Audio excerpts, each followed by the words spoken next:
Hello and welcome to Rathods Science Academy. Today in this session we are going to see current affairs of 21st October 2024. So let's get started with our discussion.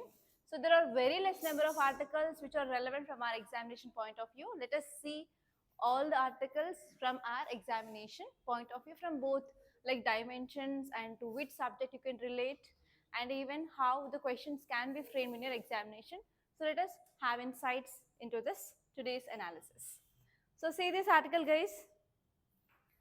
So what is the title?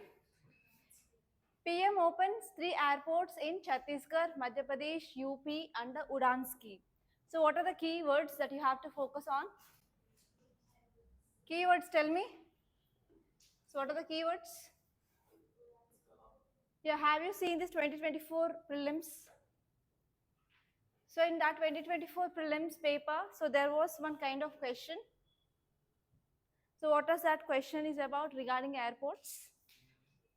So they gave the name of the airport and they asked which kind of airport is it, like greenfield or brownfield airport. So now, is this article relevant from our examination point of view? Yes or no? Yes, right? Okay.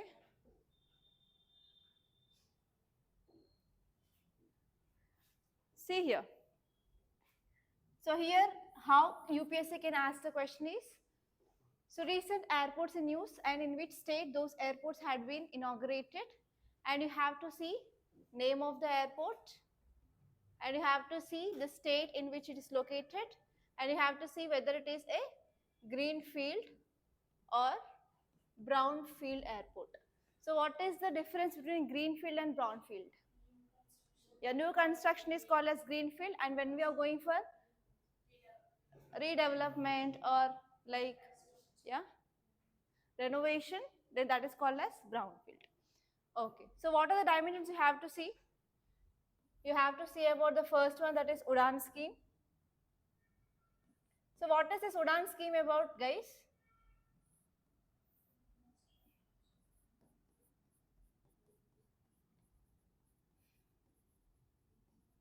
Udan scheme, and next one is airports. So this topic airports you will be reading in which subject? Yes, in GS paper 3 under economy.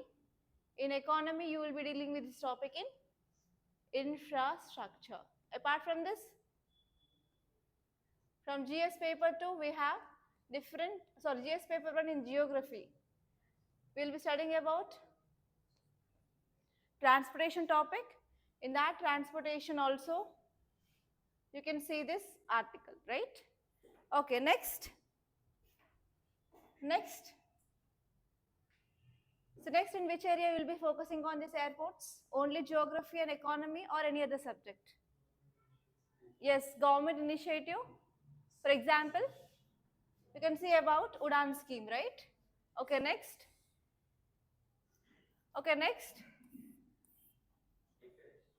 Defense, how defense?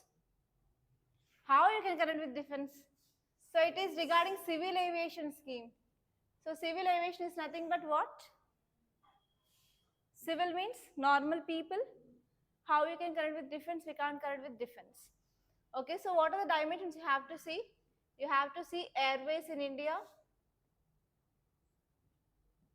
and you have to see what are the advantages of this airways and disadvantages of this airways. And next you have to see what are the government schemes.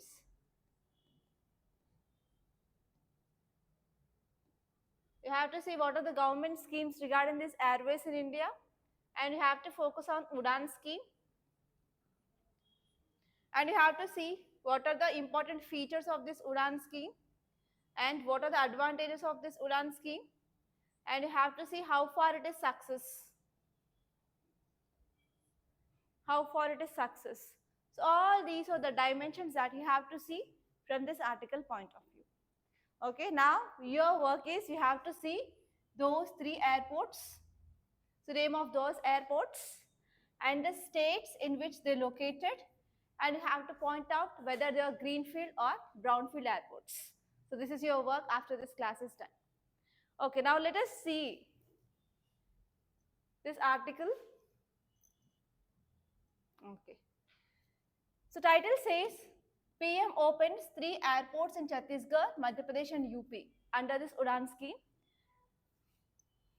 So let us see some facts regarding this Udan scheme. So the scheme is aimed at enhancing connectivity to remote and as well as regional areas. So why this Udan scheme is important? Because we want to make this airways more efficient and even affordable. So that number of people who will be getting access to this airways will be increased. And whenever we are going for development of airports in especially remote areas, then what happen? We can increase even connectivity as well. So whenever we are talking about inclusive growth and inclusive development, if you are leaving any remote areas, we can't achieve that aim of inclusive growth. So for that, even we have to correct this remote areas. And if you see the key component of this scheme here is Center's National Civil Aviation Policy, and this policy led by our Prime Minister in year 2016. And under this scheme, so whenever we are having any aeroplane, so in this plane, half of the seats, they are given for subsidized price. Subsidized price means they will be getting the tickets for very low price. For example, let us take a ticket cost is 7,000 rupees. So under the civil aviation, they will be getting like 3 to 4,000 rupees only. So if so and so flight, for example, you can take Indigo, or can you tell me some examples of airways companies? Indigo, next, Air India. Okay, we started like that. So if they are giving the number of half number of seats for the discounted price, will they get profit or not? Loss? They will get loss. So this loss will be compensated by central government or else state government. Okay, government will be subsidizing this. So why government need to give the subsidized price of tickets for the people? Obviously to increase connectivity and to increase what? Promotion or development of the remote areas as well. Okay, so next, what are the features of this scheme? So we can improve air transport infrastructure in all the parts of our country, and even the target here is we have to make 425 underserved and unserved airport operational in the country. That means we have to develop ports in these areas, especially they don't have this airways, and we have to improve the economy of the country by facilitating faster connectivity, and as well as we can create job opportunities in this aviation sector, and even we can make this air services which are available at a very low price, so that we can increase affordability and as well as accessibility for this airways. So this is about this topic, and see this article, guys. Odisha braces for Cyclone Dana's likely arrival on Thursday. So what is this article talking about? Okay, Cyclone Dana. So what is the keyword? Keyword here is cyclone. So you will be reading this cyclone in which subjects? Geography. Okay, which comes under GS paper 1. Under GS paper 1 geography, you will be studying this. And next, only geography? Yes, from GS paper 3, disaster management. And next, one more will ask her subject. Yes, from GS paper 3 under environment and ecology. Only these 3 subjects? Yes. GS paper 3 under economy. Next. Okay. GS paper 1 and 2, society and social issues. Next. Okay, now tell me what are the dimensions you have to read from your geography point of view. What are the dimensions? Come on. Revise yourself. So what is cyclone? Next. What are the suitable conditions for the formation of cyclone? Yes. On that condition, there is a chance of getting your prelims-based question. So you have to see what are the conditions of formation of cyclone. Next. You can see types of cyclones, right? So how many types of cyclones are there? 2 types. What are there? Yes, tropical and extratropical. Next.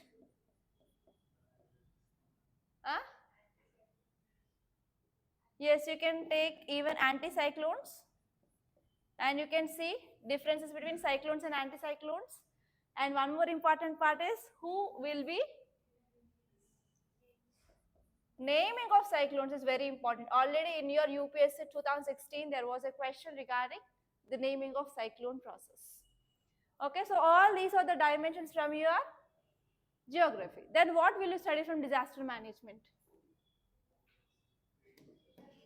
Huh? Yes, you can see disaster management cycle. Next, from disaster management, what you need to know from cyclones?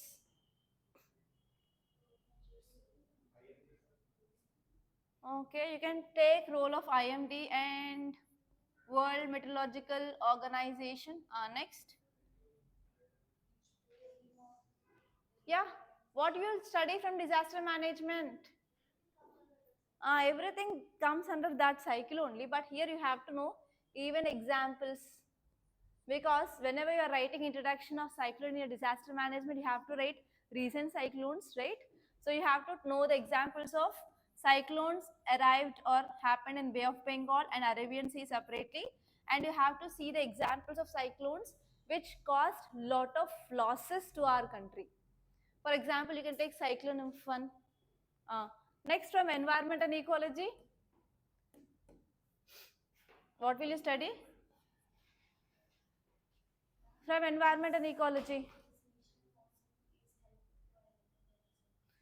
Yes, here you can write about what are the steps taken by the government. So you can write about recent mission Mausam, which is in news. Or else you can write from science and technology how we are using these radars.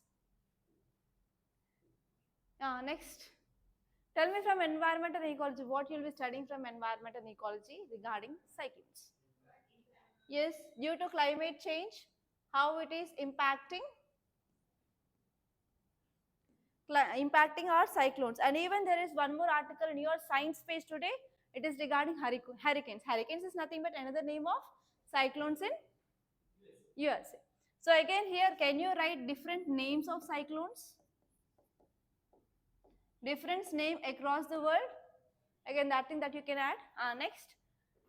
So you have to see why there is increasing of incidents of cyclones in Arabian Sea compared to that of Bay of Bengal in the recent times. Again, we can connect it with climate change. Next, from environment, come on, you can do it. Ravi. Okay, from society point of view. So how it is impacting the people. So especially you have to see what are the impacts of the cyclones on the life of the people. So what happens if cyclone happens? Loss of life, loss of property, and even can we link it with migration also? Will people migrate if there is any cyclone? So because of this migration, what happens? Social unrest. Yes or no? If people from the coastal area, they are coming into the mainland. For example, cyclone affected this area. So people, they started moving towards inwards. So will this people located in this part, will they capable or will they understand these people? Obviously, again, it will lead to socio-economic impact. So here, especially from society point of view, you have to learn about what is the socio-economic impact of cyclones. Nowadays, UPSC is specifically focusing on only one dimension, and they are asking. For example, here you can get a question like, because of increasing of cyclones frequency in India, how it is causing socio-economic impacts on the people. So for that, if they are asking for 15 marker, you have to fill 3 pages. So if you want to write that 3 pages, you need to have enough content. So you have to focus on each and every dimension. So that is why I am taking that much time and explaining you all these things. Clear? So if you revise at least your geography, economy, science and technology, and disaster management, I think you can at least write 3 to 4 points in each and every dimension here. So here my work is done, but your work is left. That is revision. Okay, now let us see this in clear. So Odisha has started preparing for a possible impact from Cyclone Dana. So here you have to see which country gave this name. Huh? Huh? Demon or money? Okay, find it. So Odisha has started preparing for a possible impact from Cyclone Dana in coastal areas. So with India Meteorological Department forecasting that wind speeds can reach 100 to 120 kmph. So if you compare India's cyclones with recent cyclones in this China and Korea region, so what was the wind speed? Only 120? Not 120. Huh? It was like more than 250 to 300 kmph. It was like very disastrous.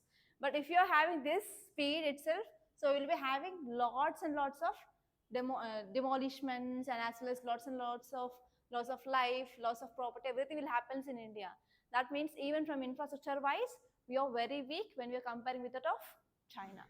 So we have to learn the best practices of China and as well as Japan. They are very well managing these cyclones and as well as tsunamis. Because if you see the location of Japan, it is present on this ring of fire. So as you all know that ring of fire region is very, very unstable. Yes or no? Why? Because there is convergence of plate boundaries happens. So always there will be the movement of plates that will lead to earthquakes, volcanoes, or like tsunamis, etc. We have to learn how those countries are managing those, so that we can incorporate the same techniques in our country so that we can manage them efficiently. Because as you all know that India is having a very long coast, east coast and as well as west coast, and even there is increasing of cyclones in Arabian Sea and as well as Bay of Bengal. So here whenever you are writing any answer or any case study regarding management of disasters, you can even write the case studies of other countries, how they are managing. So in that way you can enrich your value for your answer. So let us see some facts regarding cyclone. So what is cyclone? How it will happens? Geography. Yes, why low pressure? Huh? Yes, whenever there is high temperature, obviously low pressure area will be created. What happens after formation of this low pressure area? According to, okay, first here low pressure area created because of high temperature. Then what happens? So wind will move from high pressure area to low pressure area. So after once winds, they occupy this vacuum created by low pressure area. Will they will be silent? No. Again now we have to add Coriolis force. So what is this Coriolis force? Yes, rotation of earth. So because of rotation of earth, so this Coriolis force will be created. So what happens in northern hemisphere? What is the movement of this winds due to this Coriolis force? They will deflect towards right or left? Right in northern hemisphere. If that happens in southern hemisphere, towards left. Okay, so India is present in northern hemisphere or southern hemisphere? Northern hemisphere. So winds will be deflect towards right. Okay, so what happens whenever the wind started moving right? In this uh, formation of eye. So what is the formation of eye? Eye is a very calm region where this low pressure area is created. And after once this wind started moving in the round, so they will be moving towards west and then northwest and then north and then east. So this will be the movement of this cyclone. So here whenever this Bay of any cyclone which had been originated in this Bay of Bengal region, it will be affecting first this coastal regions and it will be moving towards east. Okay, so what happens whenever they are hitting the coast? Obviously landfall. So landfall is nothing but end of cyclone. Okay, why the landfall leads to end of the cyclone? What is the reason? So one important condition for this formation of cyclone is we need continuous moisture supply. So yes, if the cyclone is present inside the water, then obviously it will be getting moisture supply. Once it is coming onto the land, on land, there will be no supply of moisture, that will lead to the end of this cyclone. Okay, clear, right? So you have to see what are the conditions which are very much necessary. Okay, so first one is we need high, large sea surface temperature, and it should be more than 27 degrees centigrade. And this one is obviously Coriolis force. So where this Coriolis force is maximum and where this Coriolis force is minimum? Yes, poles maximum and equator minimum. So whenever this Coriolis force is minimum or zero, whether can we see the formation of the cyclones? No. So because of this at equator, there will be no formation of cyclones. It may happen above equator or it may happen below equator. So that is the point that you have to remember. And this one is we need to have the continuous supply of moisture, and even there should be the minimal variations in the wind speed as well. And this one is low pressure area should be there. So these are the prerequisites for the formation of cyclones. So actually, what is India's response? So how India is fighting against these cyclones? Tell me now. Disaster management knowledge, you have to bring it back. So what are the measures taken by the government? Come on, guys. So we have early warning systems. Who will give these early warning systems? IMD. So what are the color codes of IMD? Red, orange, yellow. There will be no pink. Green, yellow, orange and red. So which color indicates more amount of rainfall? Red. Okay. So now here IMD gave the orange list for this Odisha. That means they have to have the clear-cut managing of this rainfall zone. And next, apart from this color code of IMD, what are the steps taken by our government?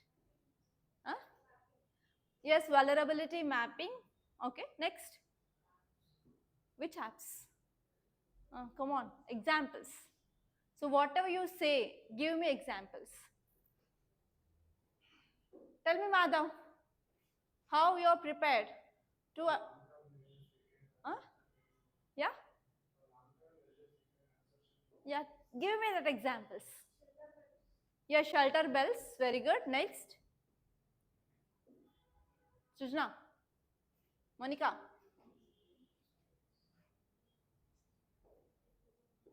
Next.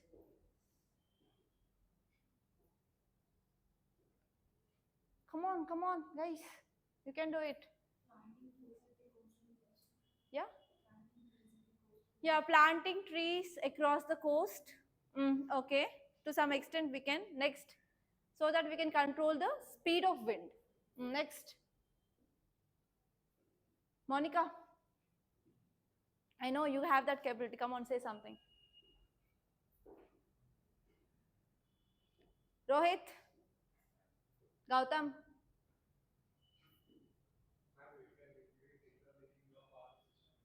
Interlinking of?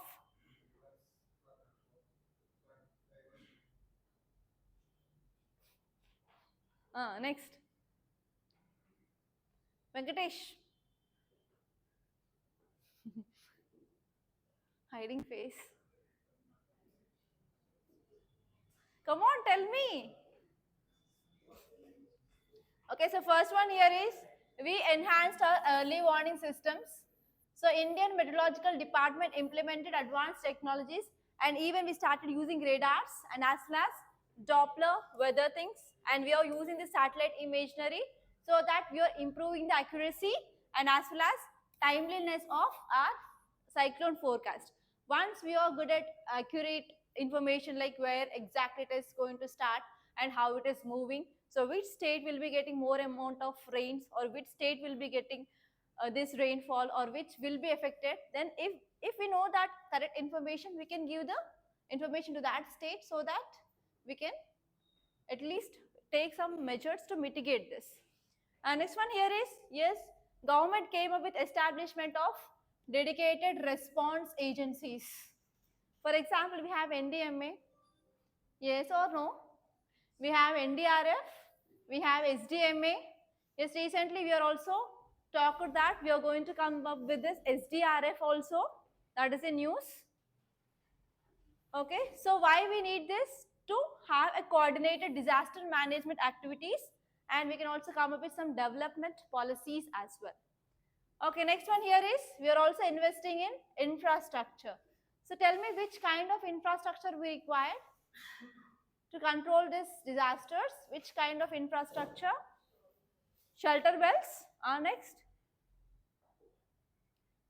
Next, come on. Hmm? Which kind of infrastructure we need? Okay, so we need shelters and we need evacuation centers. We need multi-purpose community buildings. For example, if cyclone is happen, so it will cause disruption to education, disruption to communication. There will be no transport, etc. Right? So even the people, they don't get essential basic services they required.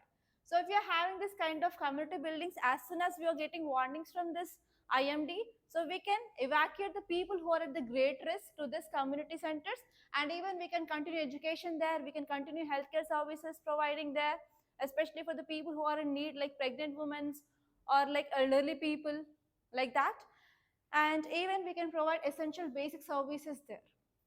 Okay, so especially we have to go for construction of this infrastructure in vulnerable coastal regions across eastern coast and as well as western coast. And this one is we have to focus on even community engagement and capacity building.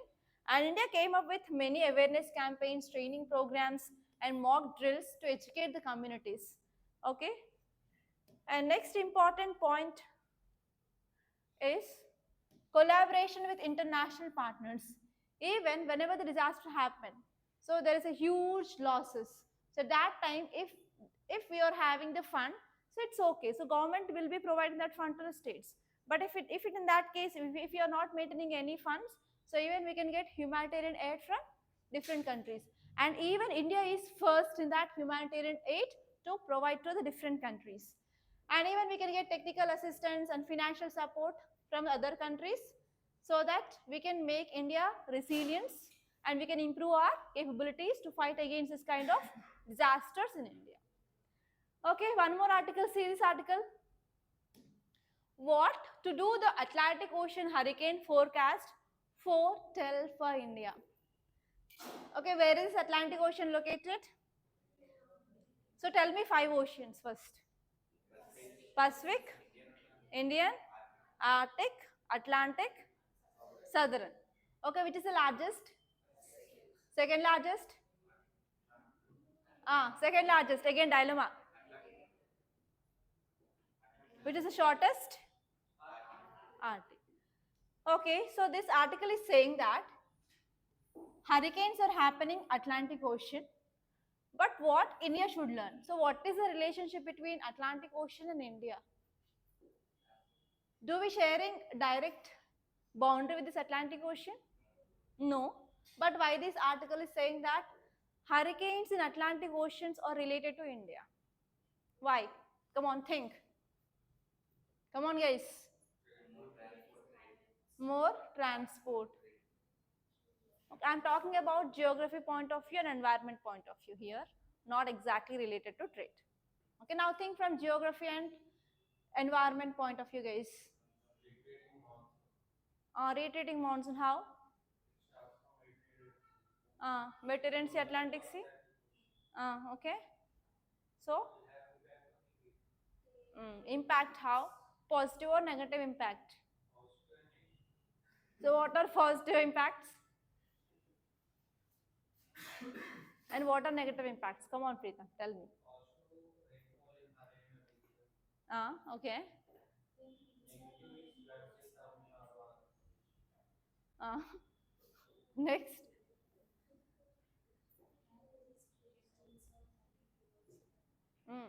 Trade winds are?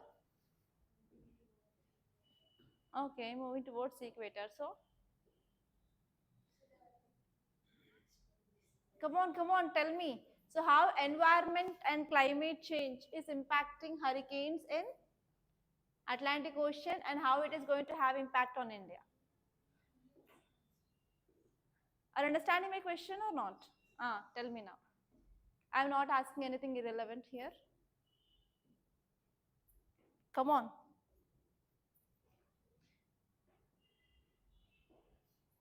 If you are getting any unexpected questions either in prelims or mains, you should not get into a dilemma. You have to write something and you have to come outside. So for that, you have to gain this skill of thinking. So when you are getting this critical ability or critical thinking, then only you can write such kind of questions, or else you won't. So if you are leaving at least one question in your mains, then you will be out of race. All 20 questions you have to attempt and you have to come out of the examination hall. Okay, now tell me. So what do this Atlantic Ocean hurricane forecast tell about how India should prepare for this cyclones? No idea? Get some idea, no? Yes, think. Give some work to your brain. Just now we started. Huh? How? Tell me that. Ah. Mm. Mm.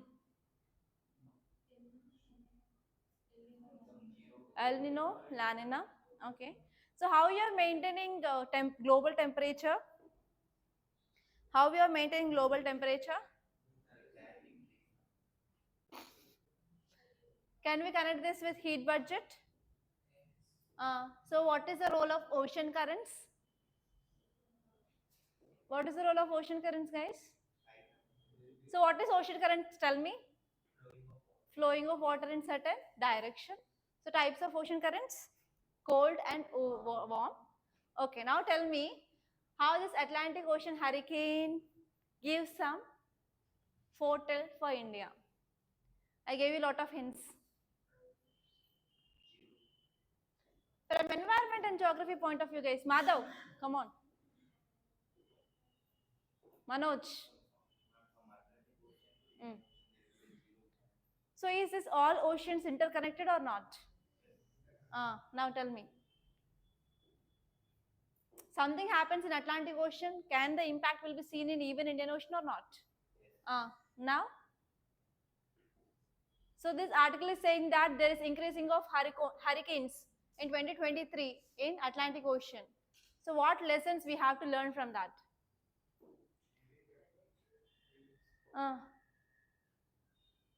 Okay, now one more hint I will give you.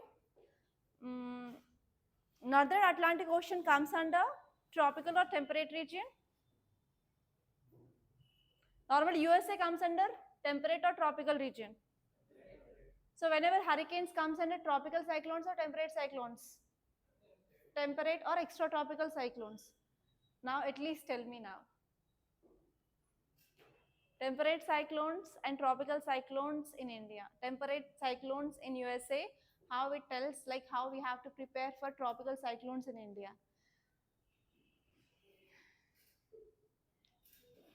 Connect the things, guys. What happened?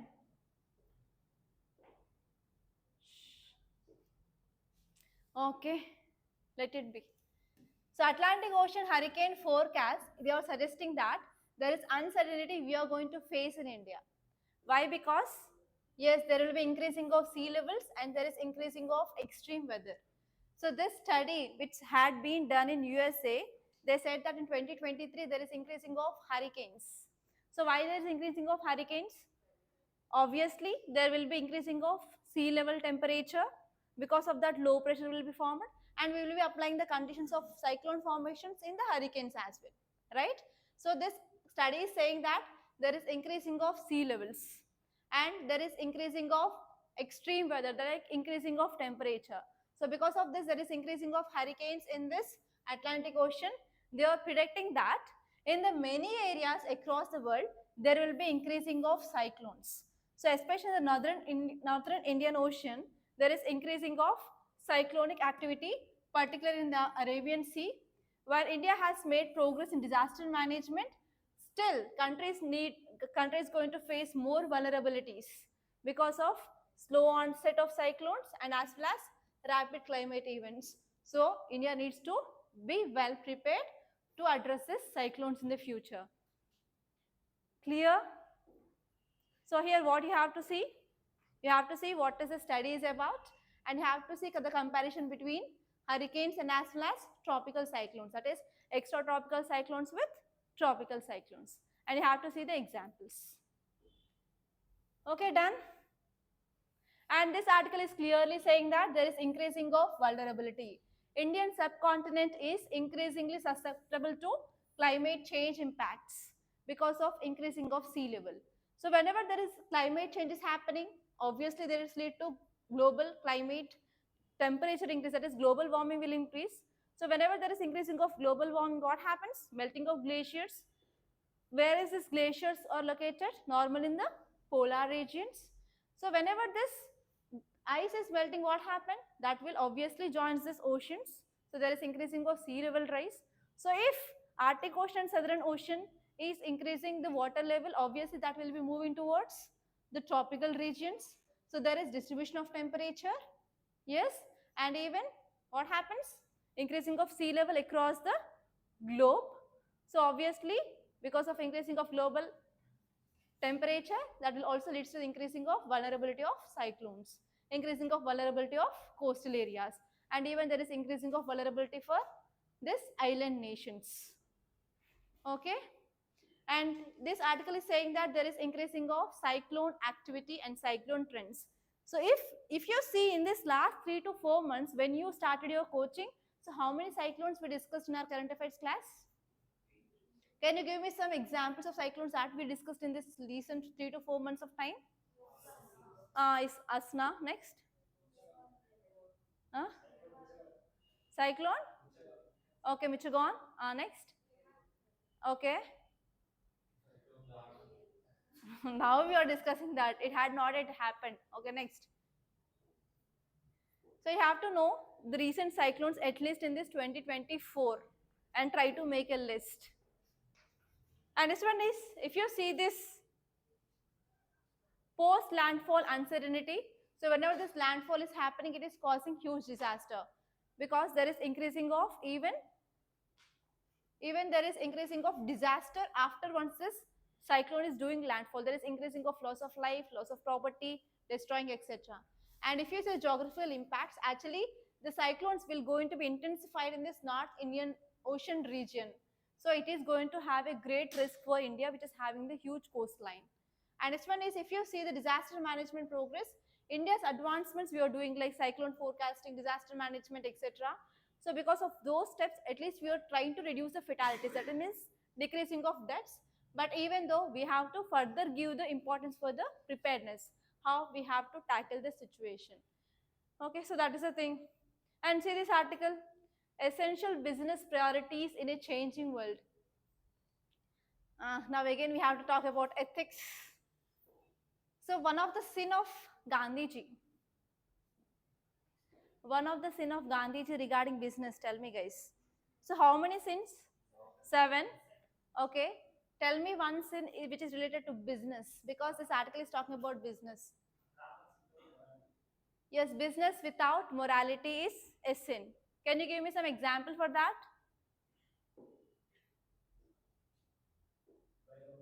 Yes, BioR. Next. Guys, you wrote already mains question on that topic. Rashmita, you didn't, I think so. Now tell me the example, Rashmita. Huh? Nuclear war, bio war, nuclear war, simultaneous rhyming words. Next. Hema, example. Monica. Venkatesh. Money. Okay, Britishers trade. They did without morality. Okay, next. They always focused on exploitation of Indian raw materials. Next.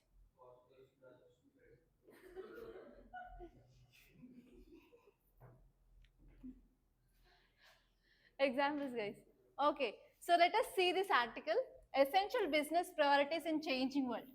Now world is changing and now you're having new problems. So what are the problems that you're having in our economy? Come on, one by one. Inflation, next.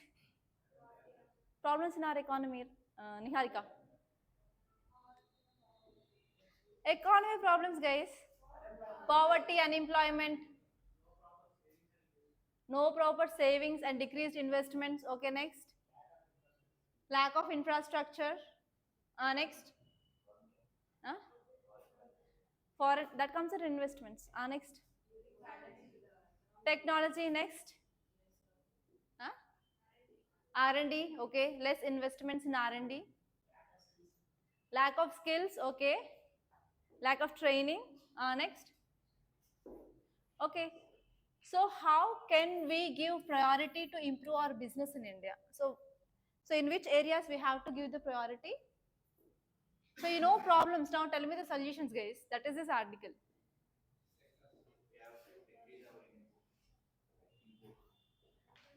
Employment generation, how? How? How we can strengthen secondary sector?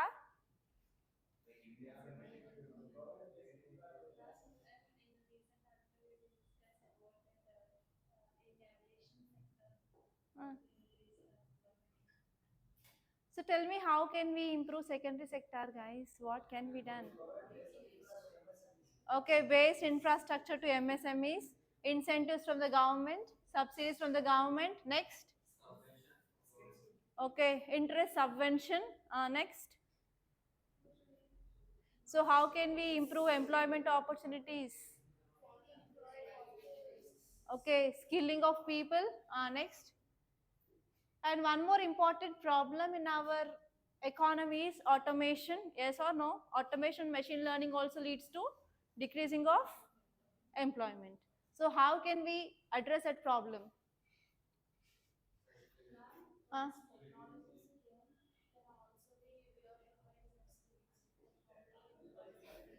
so how can we address that problem of automation and machine learning?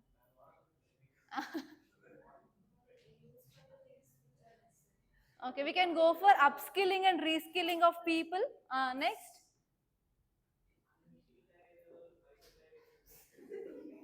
That will lead to inflation. If we are generating more amount of money, obviously money supply will be increased. That will lead to inflation, and India will become one more Venezuela. There will be no value for money. Next. Okay, so let me explain this article. So recently, Chandrajit Banerjee, who is Director General of CII, that is Confederation of Indian Industry, he said that nowadays our economy is facing lots of problems, so that we have to come up with some changes in our business. So especially what are the changes that we are going to have in this business, we have to focus on giving priority to inclusive development. So what is inclusive development, guys? What is the meaning of inclusive development? Everyone should be involved or included. Okay, so how can we ensure inclusive development? Is it possible in India? Yes or no? So we will be having debate on this topic. Okay, so tomorrow afternoon after ethics class, is it okay? So prepare on this topic, inclusive development. Some people who are saying yes, they have to come up with their own examples and arguments. And who are against this? Is it possible in India or not? Who are saying yes? Raise the hands. Only two? Three? So who are saying no? Raise the hands. Remaining all? Okay. Majority versus minority. Let us see tomorrow what will happen. How will you fight? How will you keep your arguments? Okay. I want to see politicians here. Okay. So here the geopolitical, okay. So the first important point said by him is we have to focus on inclusive development. And second one is we have to focus on food security. So how can we ensure food security in India? Are we ensuring this for sure? Yeah, high yielding seeds, okay. Fortified rice, PDS, National Food Security Act, Pradhana Mantri Garib Kalyan Anna Yojana, Antyodaya Anna Yojana. That already said. Next, vitamins. Okay, midday meals program. Next, come on, you have to actively participate. Okay, climate resilient seeds. Come on, Monica. Using AI, okay, that is precision agriculture. Next, come on, money. Gautam, Sandeep, direct? Okay, we can enhance ENAM. So how ENAM can ensure food security? So ENAM will be helpful for increasing of income of farmers. They can directly connect to the people where they can sell their products. But how can they ensure food security? Okay, so even Kisan Health Card Scheme. Mm. Okay, so next one is resilient trade. So what is resilient trade? What is trade? Exports and imports. Resilient trade means? So do you know this protectionism? What is this protectionism in trade? They are imposing tax and tariffs. They are increasing the price of other goods compared to that of our goods, so that they are going for protectionism. So we should not focus on protectionism. So we need to ensure free and fair trade. That is called as resilient trade. And digital transformation. So how can we improve digital transformation in economy, in business? So what happens if you're going towards digital transformation? What will be the advantages? Monica?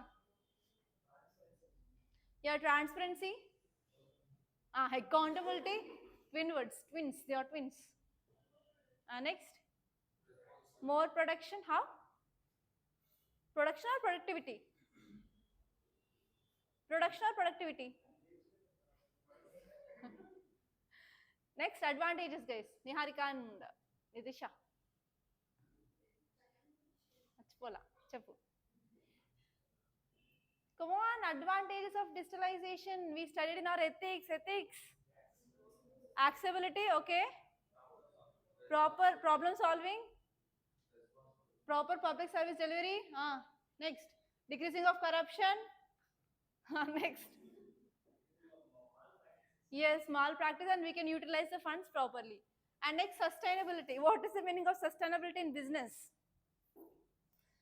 Sustainability in business. Huh? Didn't get you. Stable growth, not stable growth exactly. Sustainability. What is sustainable development? What is the meaning of sustainable development? Huh? Continuity. Okay, next. Monica, sustainable development means. Mm-hmm. Yeah. Okay, development with less damage. Okay, come up with your own definitions. I can't do anything. Okay. As a geopolitical risk or increasing day by day. So examples of geopolitical conflicts or risk now: Russia-Ukraine crisis, Israel-Gaza issue, Sudan issue, and increasing of poverty, increasing of terror organizations working across the world. Yes, especially emerging economies. Emerging economies, nothing but developing countries. They play a very crucial role in shaping global growth strategies. And especially how we have to address these problems, we have to come up with skill development.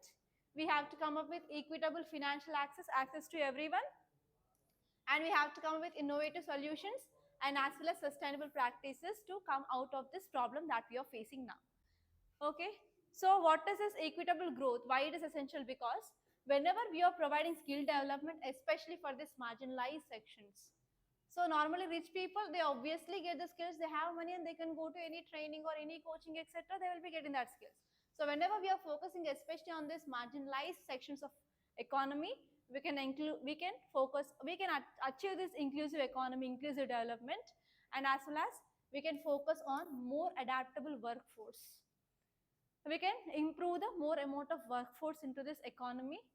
And next one is we can focus on critical role of technology in agriculture. So whenever we are increasing the technology in agriculture, what happens? We can address this problem of food security by using the digital tools and sustainable practices. Especially we have to do investments in precision farming so that we can mitigate food crisis which is exacerbated by climate change. And this one is we can also improve or we can also strengthen this global trade as well by decreasing the tariffs, and we can ensure the proper working of WTO. so that we can ensure free and fair trade. So whenever we have this free and fair trade, we can export to the many countries so that we can increase our economy. And this one is we can also focus on harnessing of AI for good. So whenever we are using this AI, machine learning and automation, so obviously we will be having negative impact, that is increasing of unemployment rate. So whenever we are using this AI, we should be very careful and we have to prioritize responsible use of AI. Especially we can use this AI in healthcare, climate change or resource management. So there, what happened whenever we are dealing with the global issues, not the national issues or local issues, in that areas, if you're using this AI, then we can achieve more good over bad. And this one is commitment to sustainability. Always we have to focus on sustainability. Like whenever we are focusing on the business, or as when we came up with this industrial revolution, we started with exploitation of our resources. Whenever we are exploiting our resources, whether it will cause sustainability? No. So always we have to focus on sustainability by net zero. And whenever we came with this industrial revolution, then only we started releasing of more amounts of carbon dioxide into atmosphere. So here we have to always focus on net zero, especially in this business. And we have to focus on renewable energy investments and as well as transition towards renewable energy so that we can achieve our INDCs and as well as climate goals. And this one is we can even engage youth for innovation. Like we have to involve youth for developing of technological solutions. Like we can take help from IITs where the youth will be there so that we can harness a good kind of technology from them and we can try to implement in our day-to-day life. And even we have to take some efforts for inclusive growth. Inclusive growth is very important. So we have to provide financial access for this vulnerable people so that they will be also getting access to the money and they will be also trying to involve in the inclusive policies. And especially we have to promote developmental gains. Okay, clear? Any doubts? So these are the important articles that appeared in our today's Hindu newspaper. If you like this class, please hit the like button and please to share this class to your friends and do subscribe to Rathods IAS Academy. And thank you so much for watching, guys.